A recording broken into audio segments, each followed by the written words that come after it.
"You are fired, Nathan. Hand me your badge." The words cut through the checkout lanes of Ridgeway Market so cleanly that even the steady beeping of scanners seemed to disappear.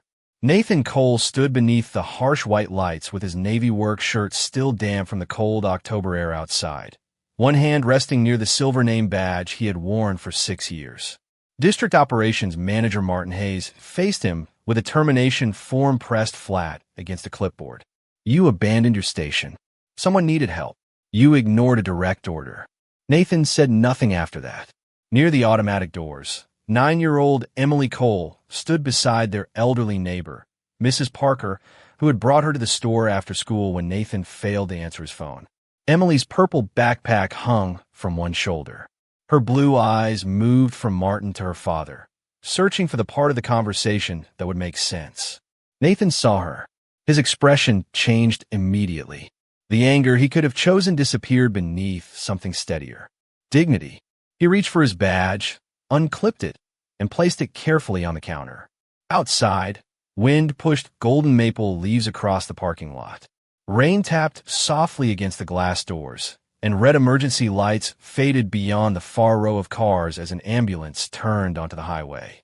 Nathan watched it disappear. Somewhere inside that vehicle was a pregnant stranger whose name he did not know. 20 minutes earlier, she had been standing alone near a shopping cart return. Then her knees had weakened. A paper bag had slipped from her hand. Oranges rolled beneath parked cars while shoppers glanced over and kept moving. Nathan had heard Martin behind him. "Cole, stay at your station." Nathan looked through the glass. The woman reached for the metal rail and missed. "Nathan, I said stay here." He had thought about Emily. Rent was due in 8 days. His truck needed a new alternator. The school had sent home a notice about a field trip he still had not paid for. Nathan had every reason to remain behind that counter. Then he stepped away. By the time he reached the woman, her breathing was shallow and frightened. Nathan knelt several feet from her and spoke gently. "Ma'am, emergency services are coming. Can you hear me?" Her pale blue eyes opened for a moment. One hand rested protectively over her pregnancy. "My baby," she whispered. "Help is coming," Nathan said. "You are not alone." He stayed until the paramedics arrived. He answered their questions, retrieved the woman's purse from beside the cart, and made sure it went with her. Then he returned inside and lost the paycheck, keeping his small family afloat. Now Martin extended the termination form. "Human Resources will mail your final documents." Nathan accepted the paper without reading it. "Understood. That is all you have to say?" Nathan glanced toward Emily. "My daughter is watching." Martin's expression tightened, but Nathan had already turned away. Emily ran to him. "Dad, are you in trouble?" Nathan crouched until they were eye to eye. "I made a choice, sweetheart." "Was it a bad choice?" For one quiet second, Nathan looked toward the rain-streaked doors. "No," he said, "just an expensive one." Emily slipped her hand into his, and together they walked into the cold afternoon. 40 minutes later, in a private hospital room overlooking downtown Columbus, Claire Whitmore opened her eyes. A physician told her the baby was stable. Relief crossed her face, followed almost immediately by memory. The parking lot, the cold pavement, a stranger's calm voice. "You're not alone." Daniel, her executive aide, stood near the window. Claire turned toward him. "The man from the store." Daniel stepped closer. "What about him?" Claire's voice was weak, but the authority beneath it was unmistakable. "Find him." The old pickup truck coughed twice before finally starting, and Nathan Cole kept his face calm because Emily was watching. "Sounds like it needs a doctor," she said from the passenger seat. "It needs an alternator," Nathan replied. "Is that more expensive than a doctor?" Nathan glanced at her and smiled. "Today, I am choosing not to answer that question." Emily laughed, and for 3 precious seconds the parking lot, the termination paper, and the missing paycheck disappeared. Then Nathan shifted into drive and pulled away from Ridgeway Market. The rain followed them through the streets of Columbus, tapping against the windshield while the old wipers dragged back and forth with a tired squeak. Nathan did the math in his head without meaning to. Rent in 8 days. $47 for Emily's field trip. Groceries by Friday. An alternator he could no longer postpone. His checking account held enough to solve one problem, perhaps two if he became creative, but fear was a burden Nathan refused to place inside his daughter's backpack. Their rented duplex sat on a quiet street lined with maple trees and small porches. The paint around the front steps was peeling, and the furnace complained whenever the temperature dropped below 40 degrees. But it was home. Emily rushed inside and placed her backpack beside the kitchen table. Nathan removed his wet blazer, folded the termination paper, and slipped it beneath a stack of unopened mail. "What is for dinner?" Emily asked. "Chef est surprise." That means grilled cheese. It means the chef values tradition. She smiled. Nathan opened the refrigerator. Half a gallon of milk, 6 eggs, cheese, apples. Enough. He prepared dinner while Emily worked through multiplication problems at the table, occasionally asking questions he answered between turning sandwiches in the skillet. Nothing about the evening looked different from any other Tuesday. That was Nathan's small act of grace. Children deserved ordinary evenings, even when adults were quietly afraid. After dinner, Emily carried her plate to the sink. "Dad." "Yes." "Why did Mr. Hayes get mad?" "Because you helped that lady." Nathan dried his hands and leaned against the counter. Sometimes people get so focused on rules that they forget why rules exist. Are rules bad? No. Most rules help people. He paused. But if somebody needs help, you still have to use your heart and your judgment. Emily considered this carefully. Mom would have left the register too. Nathan looked toward the framed photograph on the shelf. Hannah was laughing in the picture, one arm around a much younger Emily. "Yes," he said softly. "She would have."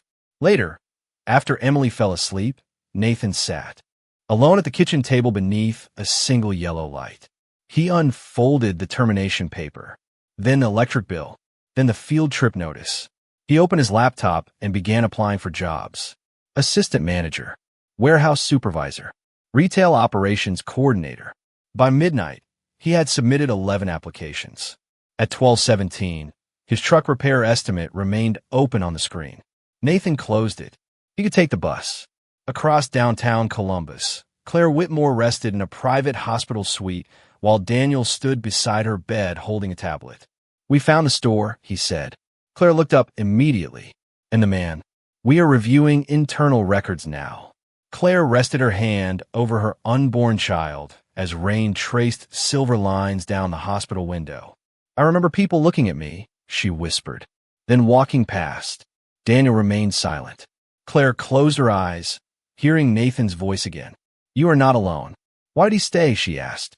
Daniel had no answer. Miles away, Nathan clicked submit on his 12th job application and quietly turned off the kitchen light. Claire opened her eyes and looked at Daniel. "I want his name by morning." What neither of them knew yet was that Nathan had every reason to walk away that afternoon, and he had chosen compassion at the exact moment he could least afford the cost.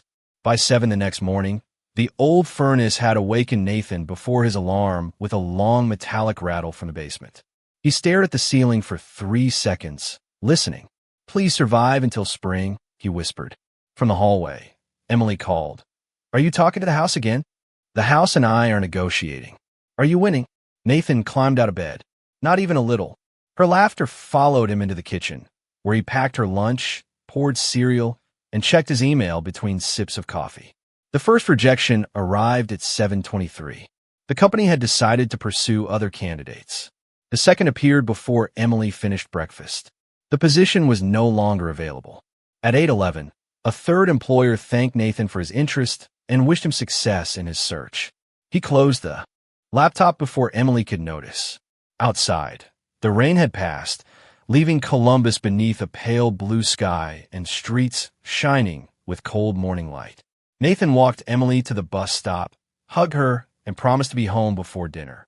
Then he took the city bus downtown because the truck's alternator could no longer be trusted. Across the city, Claire Whitmore woke to sunlight pouring through the tall windows of her private hospital suite. Her first instinct was to place one hand over her pregnancy. Her second was to remember the parking lot. A physician entered, reviewed her latest results, and smiled. "Everything looks stable. I want you resting, but you and the baby are doing well." Claire released a breath she had been holding since the previous afternoon. "Thank you." Minutes after the physician left, Daniel entered carrying a tablet and a thin corporate file. "Nathan Cole," he said. Claire looked up. Daniel placed the tablet in front of her. 40 years old, widower. One daughter, Emily, age 9. 6 years at Ridgeway Market. Strong performance reviews. No disciplinary history before yesterday. Claire studied the employee photograph on the screen. The calm eyes were familiar. Why was he terminated? Daniel did not answer immediately. Instead, he opened the security recording. Claire watched herself appear in the parking lot. She watched strangers glance toward her and continue walking. Then Nathan left his station and disappeared through the automatic doors. The footage showed him kneeling nearby, calling emergency services, and staying until the ambulance arrived. Claire's expression softened. Then the video continued. Nathan returned inside. Martin confronted him. Nathan removed his badge. Emily appeared near the entrance. Claire leaned closer to the screen. His daughter saw it. Daniel nodded. "Yes." "What does the termination report say?" Daniel opened the file. "Leaving an assigned station after a direct instruction from district management." Claire stared at the words. At that exact moment, Nathan sat across from a hiring manager in a small warehouse office 3 miles away. 6 years in retail operations is solid experience, the manager said. "But your previous employment ended yesterday?" "Yes, sir." "Termination?" "Yes." The manager folded his hands. "Would you explain?" Nathan could have blamed Martin. He could have shaped the story to make himself look heroic. Instead, he answered simply, "A customer needed emergency help. I left my station after being told to remain there." The manager studied him. "So you knowingly ignored your supervisor?" Nathan nodded. "I did." 20 minutes later, Nathan walked back toward the bus stop without a job. At the hospital, Claire closed the termination file. "Ridgeway Market is one of ours," she said quietly. Daniel nodded. More than 200 regional stores operated under Whitmore Group, and Claire sat at the very top of the company that had dismissed Nathan. For the first time, gratitude gave way to something heavier. Responsibility. "Contact Human Resources," Claire said. Daniel reached for his phone. "To reverse the termination?" Claire looked again at Nathan's photograph. "Not yet." Daniel seemed surprised. Claire's voice remained measured. "I know what he did for me. I need to know whether that afternoon was one extraordinary choice or simply who he is." Daniel lowered the phone. Outside the hospital window, the city moved beneath clear autumn light. Nathan stood at a bus stop reading his 4th rejection of the morning. Claire touched the edge of his photograph and made a decision he could never have imagined. Before she restored his job, before she offered gratitude, before Nathan even learned her name, the billionaire chief executive officer of the company that had fired him wanted to discover what kind of man Nathan Cole was when nobody important was watching. 3 days later, Nathan Cole was kneeling beside an elderly woman's sedan in a quiet grocery store parking lot when Daniel called Claire. "You asked whether he was kind for 5 minutes," Daniel said. Claire stood beside the windows of her downtown office, one hand resting gently over her pregnancy. "And you should see this." Nathan had been walking home from another interview because he wanted to save bus fare when he noticed Mrs. Alvarez staring helplessly at a flat tire. "I have roadside assistance," she told him. "They said 2 hours. Then we can beat them by about an hour and 45 minutes, Nathan said. "Young man, you are wearing interview clothes." The tire does not seem impressed. He removed his blazer, folded it across the passenger seat, and changed the tire while cold wind pushed dry leaves beneath the cars. When Mrs. Alvarez offered him $40, Nathan stepped back. "Please keep it. You are unemployed," she said, having learned that much during their conversation. Nathan smiled. "That does not make your money mine." Claire watched the short video Daniel had received from a Whitmore Group field investigator assigned only to verify Nathan's public activities through lawful observation. No one approached him. No one staged the moment. Nathan never knew anyone had noticed. 2 days later, Claire received another update. At the Franklin Community Center, Nathan sat on the concrete floor beside a red bicycle belonging to a boy named Marcus. The chain kept slipping, and the boy's mother had quietly admitted she could not afford a repair shop. Nathan turned the bicycle upside down, adjusted the rear wheel, cleaned the gears, and worked until his fingertips were black with grease. "How much?" the mother asked. "One test ride," Nathan replied. Marcus raced across the parking lot and returned with a grin so wide that Nathan laughed. Payment accepted. That evening, Claire closed the report and looked toward Daniel. "Twice," he said. "Twice is not a life," Claire answered. Daniel raised an eyebrow. "You are difficult to convince. I run a company with 80,000 employees. I learned to be." The third moment came on Friday. Nathan had just left a pharmacy after comparing prices on furnace filters when he noticed a thick white envelope beneath a parked sport utility vehicle. He picked it up and opened only enough to identify the owner. Inside were several $100s and a bank receipt bearing the name Walter Brennan. Nathan stood still. Rent was now 4 days away. His checking account had fallen below $300. The truck remained in the driveway. Emily's field trip notice was still held to the refrigerator by a strawberry-shaped magnet. For a moment, Nathan simply stared at the envelope. Then he walked back into the pharmacy. Did anyone report missing this? The cashier called the manager. 15 minutes later, an older man hurried through the doors, pale with worry. He identified the amount, the bank, and the envelope. Nathan handed it to him. Walter opened it, counted quickly, and looked up in disbelief. "Every dollar is here." "Good," Nathan said. Walter pulled out several bills. "Please take something." Nathan shook his head. "I did not earn it. You found it. That is not the same thing." Walter studied Nathan's worn shoes and the faded cuffs of his shirt. "You look like you could use it." Nathan's expression remained gentle. "Most people can use more money.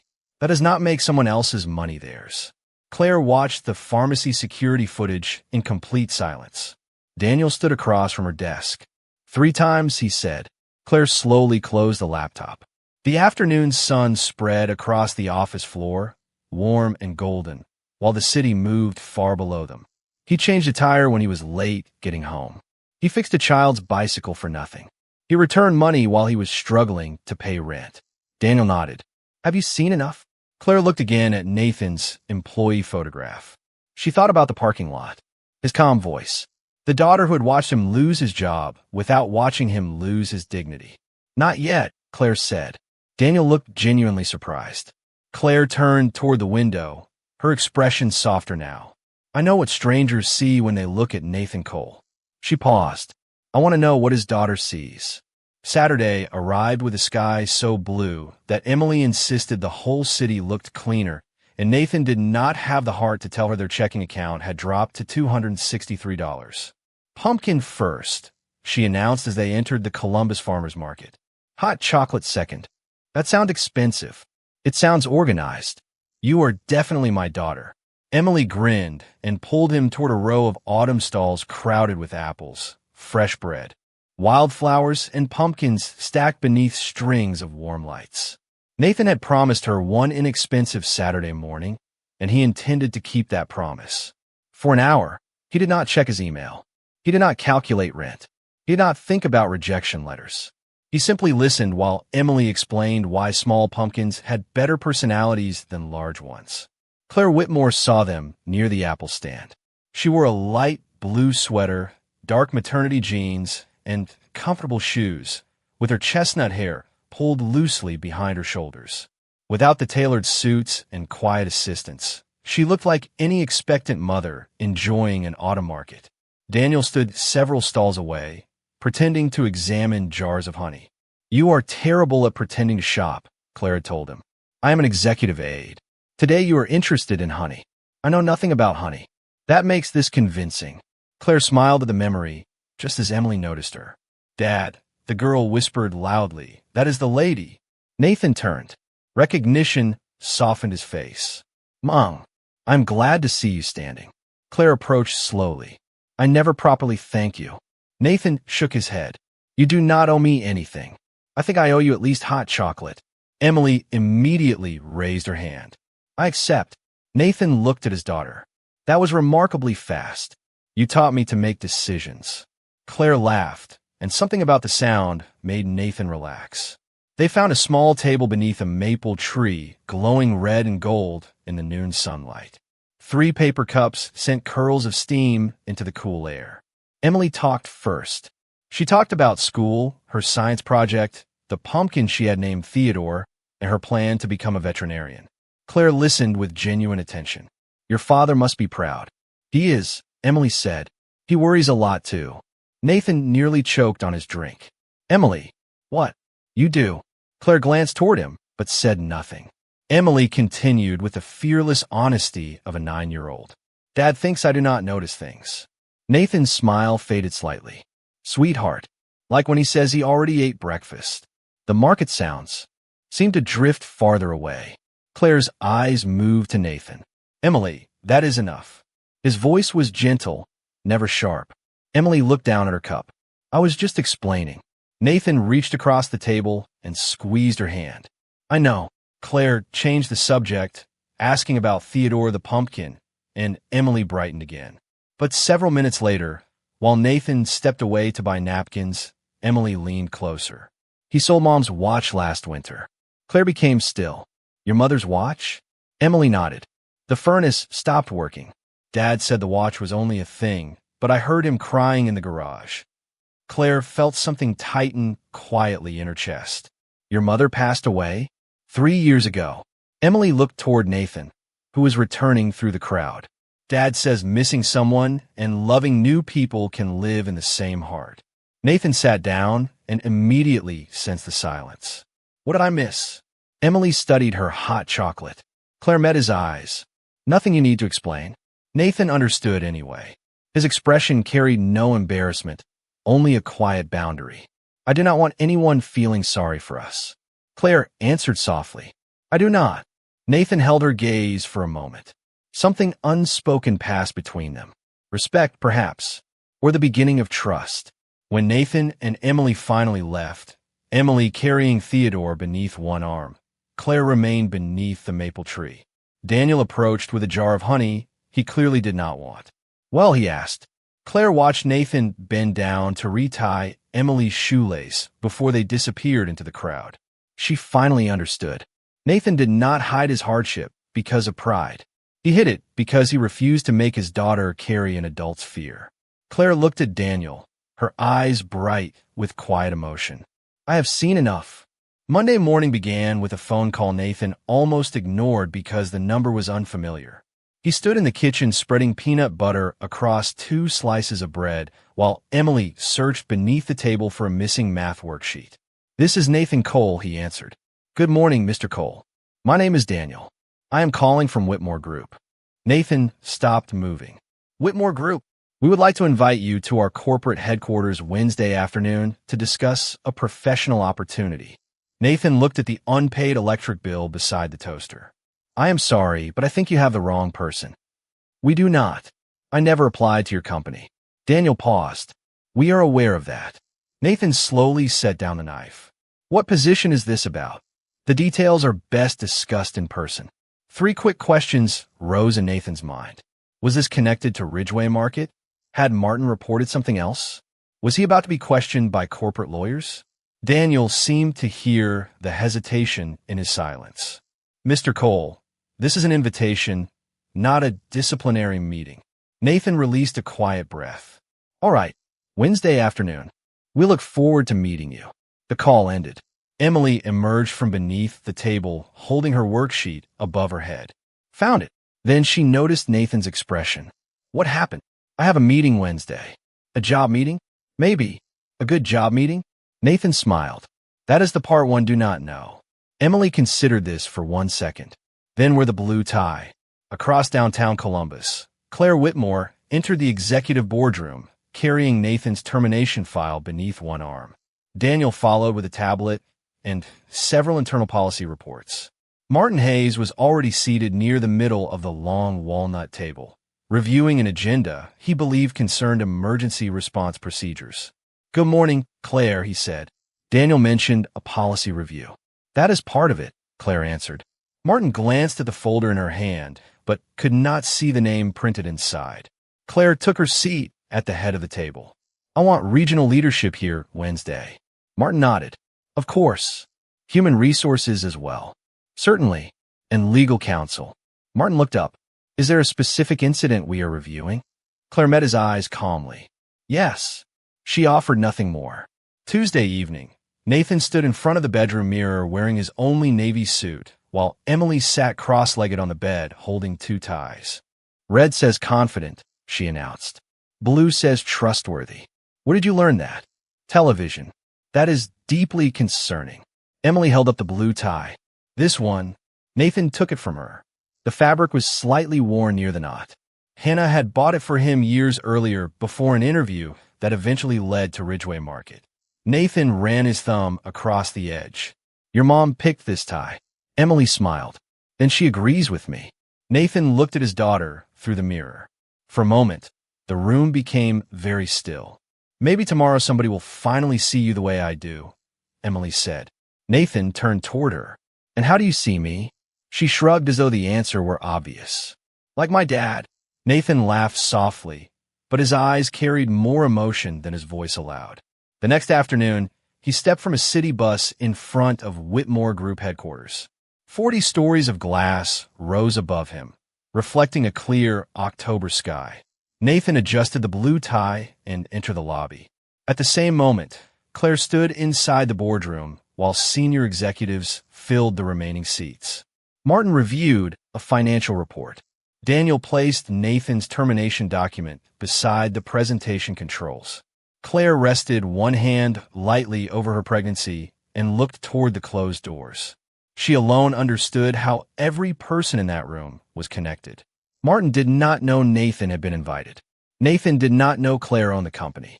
The executives did not know why security footage from Ridgeway Market had been prepared. Then the elevator doors opened on the executive floor. Nathan stepped out. Daniel approached him with a calm smile. Mr. Cole, they are ready for you.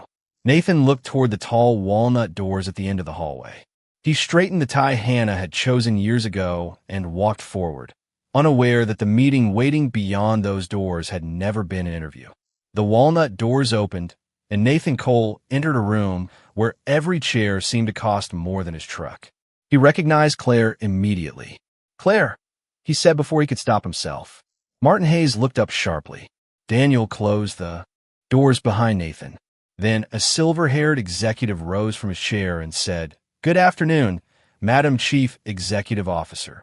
Nathan stopped walking. The room did not move. Claire stood at the head of the table wearing a charcoal suit, one hand resting lightly against the edge of her chair. The woman from the parking lot. The woman who had shared hot chocolate with Emily. The woman Nathan had believed was simply a grateful stranger. Nathan looked at her, then at the Whitmore Group emblem on the wall behind her. Understanding arrived slowly, then all at once. You own Ridgeway Market, he said quietly. Claire held his gaze. Whitmore Group operates it, yes. Nathan's expression revealed surprise, but not anger. You knew who I was at the farmer's market? Yes. And I did not know who you were. No. Claire's answer was honest and unprotected. Nathan nodded once.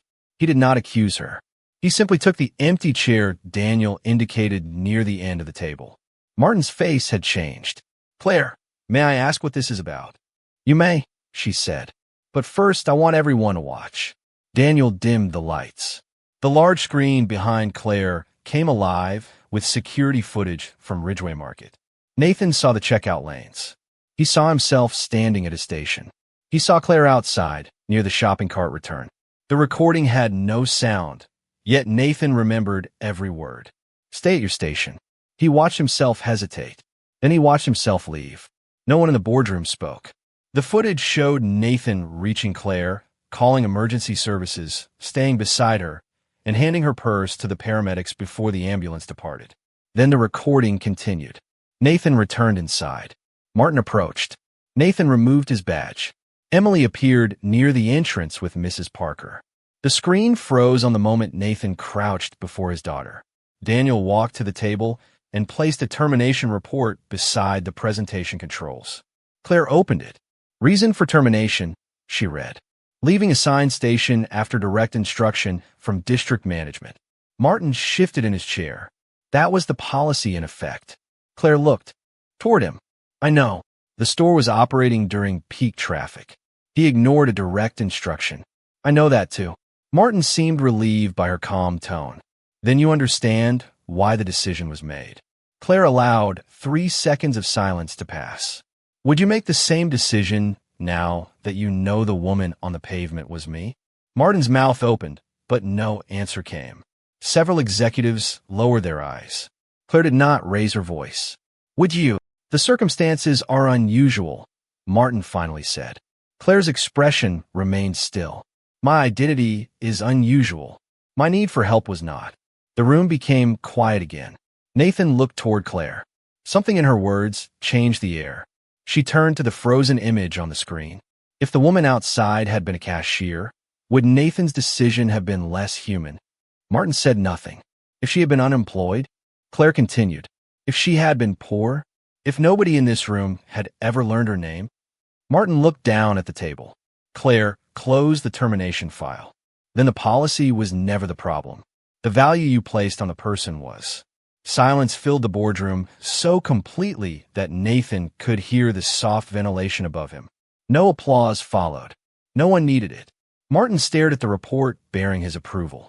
Nathan stared at the image of Emily, watching him lose his job. Claire looked around the table at the leaders of 80,000 employees. We publish words like dignity, judgment, respect, and grace, she said. But words are easy when they cost nothing. Her eyes returned to Nathan. Mr. Cole paid for his decision with his livelihood. Nathan shifted slightly. Miss Whitmore, I did not help you because of who you are. Claire nodded. That is precisely why we are here.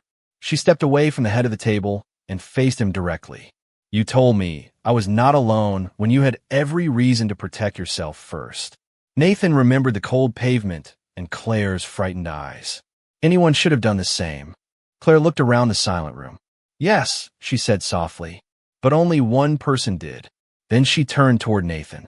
The floor is yours, Mr. Cole. Martin slowly raised his eyes. Every executive waited. Nathan now had the attention of the woman who owned the company, the leaders who could change policy, and the man whose decision had cost him his job. For the first time since that rainy afternoon, Nathan had the power to make everyone in the room hear exactly how badly he had been wronged. He looked at Martin. He looked at Claire. Then he began to speak. I do not want anyone punished for my sake. Nathan's words landed so quietly that several executives seemed unsure they had heard him correctly. Martin Hayes looked up. Claire remained still. Nathan folded his hands on the polished table and continued. I lost my job. My daughter saw it happen. I spent the next week wondering how I would pay rent, fix my truck, and keep her from realizing how worried I was. He paused. I was angry. Martin's jaw tightened. I was embarrassed. Nathan looked toward the frozen image of Emily on the screen. And there were nights when I thought about every sentence I should have said in that store. No one interrupted. Afternoon light stretched across the boardroom floor, and the soft hum of the ventilation filled the spaces between his words. Nathan turned toward Martin. But if I use this room to make you feel small, then all I have done is pass the same feeling to somebody else. Martin stared at him. Claire's expression changed almost imperceptibly. She had watched Nathan return money he desperately needed. She had seen him help strangers without an audience. But this was different. Nathan now possessed something he had not possessed in the parking lot. Power. And he was choosing grace. Mr. Hayes made a decision, Nathan continued. I believe it was the wrong decision. But I do not want his family going home tonight afraid because of me. Martin lowered his eyes. Nathan faced Claire. I just do not want the next employee to hesitate while someone needs help. 3 seconds passed. Then Claire asked, what would you change? Nathan had not expected the question. He thought carefully. Give people room to use judgment during a genuine emergency. Review what happened before deciding punishment. Train managers to ask why before they decide what. The head of human resources began writing. Legal counsel exchanged a glance with Daniel. Claire nodded slowly.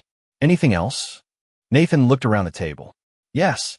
If you put values on the wall, make sure employees can afford to live by them. The room fell silent again. Claire turned toward the board. I am proposing an emergency human judgment policy effective after legal and operational review. No employee will face automatic termination for leaving an assigned position to respond to a reasonable emergency. Every incident will receive a documented circumstances review. The chief legal officer nodded. We can draft the framework immediately. Claire looked toward human resources. Nathan Cole's termination record will be corrected to reflect an emergency response under review, with lost wages restored. Nathan opened his mouth. Miss Whitmore, I did not come here asking for money. I know, Claire said. That is why this is not charity. It is correction. Nathan became quiet. Claire then looked toward Martin. Your decision will undergo formal leadership review. You will participate in the policy redesign. Martin seemed surprised. You are not terminating me. Claire answered calmly. Today is about judgment. It would be strange to demand better judgment while refusing to practice it. Martin looked toward Nathan. Mr. Cole, I owe you an apology. Nathan held his gaze. Then make the next decision better. Martin nodded. Claire opened a second folder. There is one more matter. Daniel placed a document before Nathan. Whitmore Group is establishing a community values program across our regional operations, Claire said. We need someone who understands the distance between a company value and the moment an employee must actually live it. Nathan glanced at the document. Community Values Program Director. He looked up immediately. I have never worked in a corporate office. You have managed people for 6 years, Claire replied. You volunteer at a community center. You understand store operations. And apparently, you repair bicycles. Nathan turned toward Daniel. Daniel smiled. Public Community Center. Nathan shook his head, almost laughing. This is a serious position. Yes, Claire said, which is why I am offering it seriously, subject to the standard employment process and final approvals. Nathan studied the page. Salary, benefits, responsibilities, travel expectations. His eyes stopped at the last section. How often would I be traveling? Claire answered, 2 or 3 nights a month. Less when possible. Nathan leaned back. Everyone waited for gratitude. Everyone expected an immediate yes. Instead, Nathan asked, will this job let me be home for dinner with my daughter? Claire's face softened. Most nights. Nathan looked down at Hannah's blue tie, then back at Claire. Then I would like to learn more. Claire smiled. That is a beginning. The boardroom remained quiet, but the silence no longer belonged to shame. It belonged to the strange power of watching a man receive the opportunity to take revenge and choose respect instead. Claire had believed Nathan's greatest act of character happened when he crossed a parking lot to help her. She understood now that she had been wrong. His greatest act came in a room where he finally had power and still refused to become cruel. 1 year later, the chair across from Nathan Cole at the dinner table was no longer empty. Claire Whitmore sat there laughing as Emily tried to explain why Theodore the pumpkin had deserved a proper burial after Thanksgiving. He had personality, Emily insisted. He was a vegetable, Nathan said. Fruit, Claire corrected. Nathan looked at her. You are taking her side? Claire smiled. I am taking science's side. From a small bassinet near the living room doorway came a sleepy sound, and Nathan immediately turned his head. Claire noticed. She always noticed. He is fine, she said softly. You checked 3 minutes ago. 4. My mistake. Emily pointed her fork at him. Dad worries. I've been told. The house smelled of roasted chicken, warm bread, and the cinnamon candle Emily had chosen at the grocery store. Rain touched the kitchen windows with a gentle autumn rhythm. Nothing in the room looked extraordinary. The table was still the same old table. The paint near the hallway still needed attention. Nathan's repaired pickup remained in the driveway because he had refused Claire's repeated suggestion that he buy something newer. Yet the house felt different. A year earlier, Nathan and Emily had sat at this table pretending not to be afraid. Now laughter occupied the spaces where worry had once lived.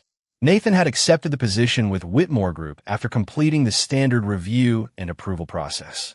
The Community Values Program had since expanded across dozens of regional stores. Managers were trained to ask what happened before deciding who was wrong. Employees could respond to reasonable emergencies without fearing automatic termination. Martin Hayes remained with the company after his leadership review and had become one of the program's most serious supporters. He never became Nathan's close friend, but respect grew where resentment could have lived. Nathan considered that enough. Claire had given birth to a healthy baby boy named Samuel in early spring. She and Nathan did not fall into a perfect romance overnight. There were no dramatic promises. Noras declaraciones. Claire attended Emily's school science fair. Nathan brought dinner to Claire during long evenings after Samuel was born. They argued once about Nathan refusing help with his truck. They apologized. They learned. Respect came first. Trust followed. Affection arrived quietly, like light beneath a closed door. After dinner, Emily fell asleep on the sofa with a book resting against her chest. Claire carried the dishes toward the kitchen, but Nathan took them from her. "Guest rules," he said. Claire leaned against the counter. "I have eaten here 23 times. Frequent guest rules." Samuel stirred in the bassinet. Nathan lifted him carefully and settled into the old armchair near the window. The baby relaxed against his chest. Claire watched them in silence. On the shelf beside Nathan stood a framed photograph of Hannah smiling with a younger Emily. Claire had never asked him to move it. She never would. Nathan followed her gaze. "I still miss her," he said. "I know. Sometimes happiness feels disloyal." Claire sat in the chair. Across from him. "Love is not a room with one chair, Nathan." He looked at her. "Emily says something like that. Emily is smarter than both of us." Nathan smiled. Rain whispered against the glass. Samuel slept in his arms. From the sofa, Emily breathed softly beneath a knitted blanket. Claire looked around the modest living room, then back at Nathan. "Do you remember what you said to me in the parking lot?" Nathan thought for a moment. "I said help was coming." After that, his expression became still. Claire's voice softened. "You told me I was not alone." Nathan looked down at Samuel. "You were scared. So were you," Claire said. Nathan raised his eyes. Claire held his gaze. "You had no idea you were talking to yourself, too." For several seconds, Nathan could not answer. He looked toward Hannah's photograph. Then Emily. Then the sleeping baby in his arms. Then Claire, the stranger whose name he once did not know. 1 year earlier, Nathan had believed his life was shrinking into bills, rejection letters, and the quiet duty of keeping his daughter from seeing his fear. He had crossed a parking lot because someone needed help. He had expected nothing. Kindness had not purchased him a reward. Grace had not erased his grief. A second chance had not returned the life he lost. But somehow, through one costly choice, Nathan had found people who saw his dignity without asking him to prove his worth. Claire reached across the small space between their chairs and rested her hand over his. Nathan did not speak. He did not need to. The house was quiet. But this time, silence did not sound like loneliness. It sounded like healing. It sounded like home.